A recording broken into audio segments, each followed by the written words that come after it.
Hi ಸ್ಪರ್ಧಾರ್ಥಿಗಳೇ, ನಾವು ಹೋದ ಕ್ಲಾಸ್ನಲ್ಲಿ ಕರ್ನಾಟಕದ ಚರಿತ್ರೆ ಮತ್ತು ಕರ್ನಾಟಕ ಪದದ ಪ್ರಾಚೀನತೆಯನ್ನು ಕುರಿತು ಅಧ್ಯಯನ ಮಾಡಿದ್ದೇವೆ. ಇಂದಿನ ತರಗತಿಯಲ್ಲಿ ನಾವು ಕರ್ನಾಟಕ ಪದದ ಅರ್ಥ ಮತ್ತು ಕನ್ನಡ ಭಾಷೆಯ ಪ್ರಾಚೀನತೆಯನ್ನು ಕುರಿತು ಅಧ್ಯಯನ ಮಾಡೋಣ. ಕರ್ನಾಟಕ ಪದದ ಅರ್ಥ. ಕರ್ನಾಟಕ ಎಂಬುದು ಕನ್ನಡ ನಾಡಿನ ಹೆಸರು ಎಂದು ಶಾಸಿ ಮಳ್ಳಯ್ಯನವರು ಹೇಳುತ್ತಾರೆ. ಕರ್ನಾಟಕ ಎಂಬುದೇನಾಗಿದೆ? ಕನ್ನಡ ನಾಡಿನ ಹೆಸರು ಎಂದು ಶಾಸಿ ಮಳ್ಳಯ್ಯನವರು ಹೇಳುತ್ತಾರೆ.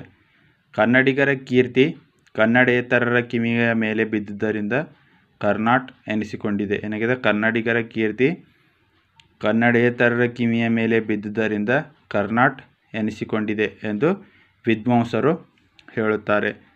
ಕಾಲ್ಡ್ವೆಲ್ ಅವರು ಕರ ಪ್ಲಸ್ ನಾಡ ಪ್ಲಸ್ ಆಗಮ ಅಂದರೆ ಕರುನಾಡಗಂ, ಇದರ ಅರ್ಥ ಕಪ್ಪು ನಾಡಿನ ಒಳ ಪ್ರದೇಶ ಎಂದಿದ್ದಾರೆ. ಏಕೆಂದರೆ ಕರ್ನಾಟಕದ ಬಹುಭಾಗ ಏನಾಗಿದೆ? ಕಪ್ಪು ಮಣ್ಣಿನಿಂದ ಕೂಡಿದೆ. ಕರ್ನಾಟಕದ ಬಹುಭಾಗ ಏನಾಗಿದೆ? ಕಪ್ಪು ಮಣ್ಣಿನಿಂದ ಕೂಡಿರುವಂಥ ನಾಡಾಗಿದೆ. ಕಮ್ಮಿತ್ತ ನಾಡು ಎಂದರೆ ಸುಗಂಧಭರಿತವಾದಂಥ ನಾಡು. ಕರ್ನಾಟಕ ಏನಾಗಿದೆ? ಸುಗಂಧಭರಿತವಾದಂಥ ನಾಡಾಗಿದೆ. ಇಲ್ಲಿ ಹಲವಾರು ಹೂಗಳು ಮತ್ತು ಶ್ರೀಗಂಧದ ಮರಗಳು ಇನ್ನು ಹಲವಾರು ಗಿಡಗಳನ್ನು ಒಳಗೊಂಡಿರುವಂಥ ನಾಡು ಯಾವುದಾಗಿದೆ? ಕರ್ನಾಟಕದ ನಾಡಾಗಿದೆ. ಕರುನಾಡರ್ ಎಂದರೆ ತಮಿಳಿನಲ್ಲಿ ಬೆಟ್ಟಗುಡ್ಡಗಳ ನಾಡು ಎಂದು ಅರ್ಥ ಹೊಂದಿದೆ. ಕರುನಾಡರ್ ಎಂದರೆ ಬೆಟ್ಟಗುಡ್ಡಗಳ ನಾಡು ಎಂದು ಅರ್ಥವಾಗಿದೆ. ಕರ್ನಾಟಕ ಎಂದರೆ ಕಪ್ಪು ಮಣ್ಣಿನ ನಾಡು ಎಂದು ಅರ್ಥ. ಕರ್ನಾಟಕ ಎಂದರೆ ಕಪ್ಪು ಮಣ್ಣಿನ ನಾಡು ಎಂದು ಅರ್ಥವಾಗಿದೆ. ಇದೇನಾಗಿತ್ತು? ಕರ್ನಾಟಕ ಪದದ ಒಂದು ಸಂಕ್ಷಿಪ್ತ ರೂಪ. ಈಗ ನಾವು ಕನ್ನಡ ಭಾಷೆಯ ಪ್ರಾಚೀನತೆಯ ಬಗ್ಗೆ ನೋಡೋಣ.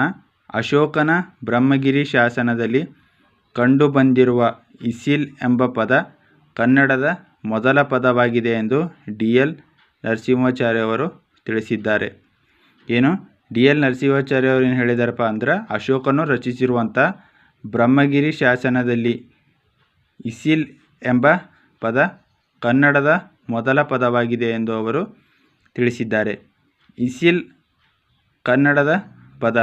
ಎಸಿಲ್ ಎಂಬ ಕನ್ನಡ ಶಬ್ದದ ಪ್ರಾಕೃತ ರೂಪವಾಗಿದೆ. ಎಸಿಲ್ ಎಂದರೆ ಕೋಟೆ ಅಥವಾ ಇರುವ ಪಟ್ಟಣ ಎಂದರ್ಥವಾಗಿದೆ. ಎಸಿಲ್ ಎಂದರೆ ಕೋಟೆ ಅಥವಾ ಇರುವ ಪಟ್ಟಣ ಎಂದು ಅರ್ಥವಾಗಿದೆ. ಶಾತವಾಹನರ ಶಾಸನದಲ್ಲಿ ಮತ್ತು ನಾಣ್ಯಗಳ ಮೇಲೆ ವಿಲುವಾಯುಕರ್ ಎಂಬ ಶಬ್ದವಿದೆ. ವಿಲುವಾಯ್ ಎಂದರೆ ಕುದುರೆ ಮತ್ತು ಕುರ ಎಂದರೆ ಪಟ್ಟಣ ಎಂದು ಅರ್ಥವಾಗುತ್ತದೆ.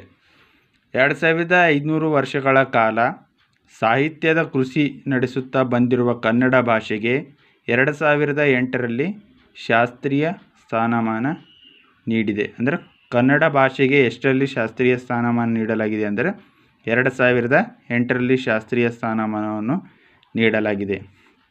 ಕೇವಲ ಕನ್ನಡ ಭಾಷೆ ಅಲ್ಲದೆ ಇನ್ನಿತರ ಭಾಷೆಗಳಿಗೂ ಕೂಡ ಏನು ಮಾಡಿದರೆ ಶಾಸ್ತ್ರೀಯ ಸ್ಥಾನಮಾನವನ್ನು ನೀಡಲಾಗಿದೆ. ಇಲ್ಲಿಯವರೆಗೆ 6 ಭಾಷೆಗಳಿಗೆ ಶಾಸ್ತ್ರೀಯ ಸ್ಥಾನಮಾನವನ್ನು ನೀಡಲಾಗಿದೆ.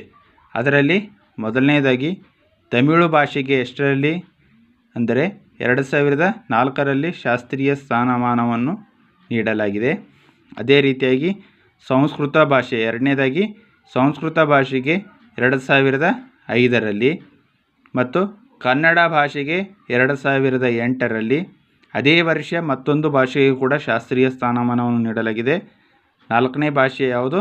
ತೆಲುಗು ಭಾಷೆಗೆ ಕೂಡ 2008ರಲ್ಲಿ ಶಾಸ್ತ್ರೀಯ ಸ್ಥಾನಮಾನವನ್ನು ನೀಡಲಾಗಿದೆ. ನೆಕ್ಸ್ಟ್ ಮಲಯಾಳಂ ಭಾಷೆಗೆ 2013ರಲ್ಲಿ ಶಾಸ್ತ್ರೀಯ ಸ್ಥಾನಮಾನವನ್ನು ನೀಡಲಾಗಿದೆ. ನೆಕ್ಸ್ಟ್ ಕಡೆಯದಾಗಿ ಒಡಿಯಾ ಭಾಷೆಗೆ 2014ರಲ್ಲಿ ಶಾಸ್ತ್ರೀಯ ಸ್ಥಾನಮಾನವನ್ನು ನೀಡಲಾಗಿದೆ. ಇದು ಕನ್ನಡ ಭಾಷೆಯ ಪ್ರಾಚೀನತೆಯ ಬಗ್ಗೆ ನಾವು ಇಂದು ತಿಳಿದುಕೊಂಡೇವೆ. ಈ ವಿಡಿಯೋ ಇಷ್ಟವಾದಲ್ಲಿ ಲೈಕ್ ಮಾಡಿ, ಕಮೆಂಟ್ ಮಾಡಿ, ಶೇರ್ ಮಾಡಿ ಮತ್ತು ಸಬ್ಸ್ಕ್ರೈಬ್ ಮಾಡಿ. ಧನ್ಯವಾದಗಳು.